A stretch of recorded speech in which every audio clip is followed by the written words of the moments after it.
number of years ago, I was shared a document. Basically, it's an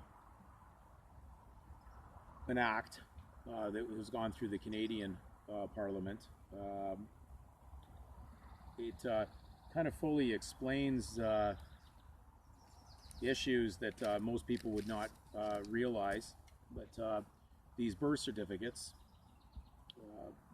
Remember, this is just a facsimile of one that I did out of cardboard. It's not the actual issued one, but this is what they look like. And anyway, so these certificates are quite interesting when you look at the act that I'm going to quote in a second.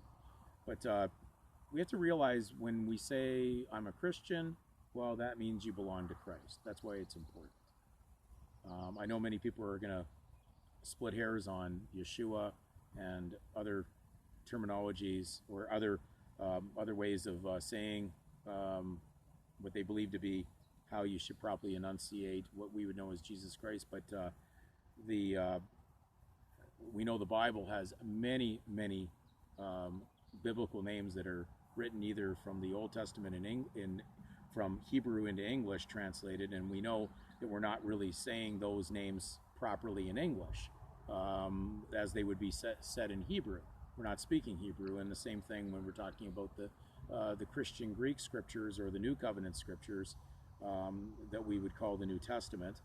There's many names that occur through there again that are written in English that are being translated from Greek into English, and therefore, after close examination on this subject matter, is it okay to refer to Jesus Christ as Jesus Christ? Yes, it is, and you just have to go very deep into the concordances, and you'll see this supported.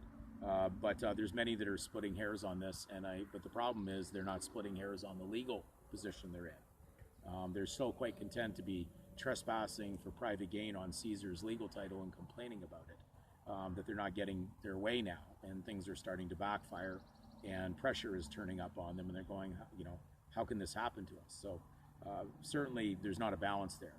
We want to really look at Scripture. We know that the majority of the world know the name Jesus Christ.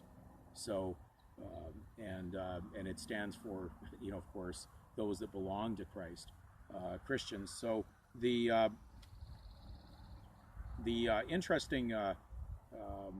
interesting thing about when we say the word Canadian or American, it means you belong to Canada if you say you're a Canadian. And that means you're owned. When you look up the word belong, it means to be owned. So if you say you're a Canadian, then you're owned by Canada. Okay? If you say you're an American, then you're owned by what is known as those that control someone who's an American. In Canada, they're quite bold and straightforward here. They have an act called the Canadian Ownership and Control Determination Act. And when you go through this document, you're going to do this on your own time. You can look it up. Again, it's the Canadian Ownership and Control Determination Act. RSC, Revised Statutes of Canada, 1985. And when you go through it, interestingly, they have male and female certificates at the very end of this act. And there's a rate schedule. Okay. There's basically so much obvious understanding that anybody who would be calling themselves a Canadian are owned by Canada, and certainly they would have an act to control that.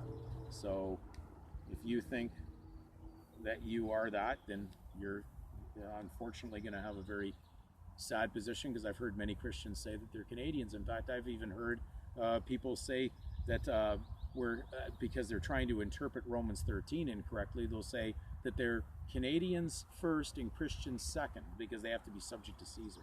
And so that's quite an interesting concept. But unfortunately, that's the position they've taken.